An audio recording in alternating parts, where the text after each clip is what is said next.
আব্বা কেন কাঁদতেছো তুমি? তোমার আম্মা এখন আপু তো এই যে তোমার জন্য চকলেট নিয়েছি, তুমি চকলেট খাও না? একটু সুন্দর করে ডাক দাও আব্বা, ও আব্বা। হ্যাঁ কি বাচ্চা কান্না করে কেন? বাচ্চা সামলাইতে পারো না? দাও। তোমার এখন আনার কথা 3টা বাজে, তোমার অফিসে এসে জানবা যে 5টা, মাঝখানে 2টা ঘন্টা দেরি করছো। এন্ড কাইন্ডা পুরো অস্থির হয়ে যেতেছে। তো সামলাইতে পারো না কেন? হ্যাঁ দাও, আচ্ছা দাও। আমার কাজ কাম মানুষের সেবা করে, আমি সেটা করবো না?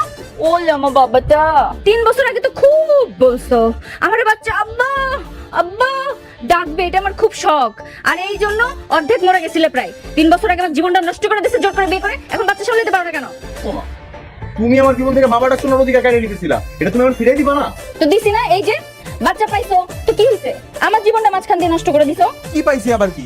তুমি সকালবেলা অফিস যাইতেছো, 2 ঘন্টা দেরি করে বাড়ি দিতেছো, আমি সারাদিন রান্না বান্না করতেছি, সারাদিন বাবুরে আমি লালন পালন করতেছি, আর এই জায়গাতে তোমার কোনো কদরও নাই। তো সামলাবে না?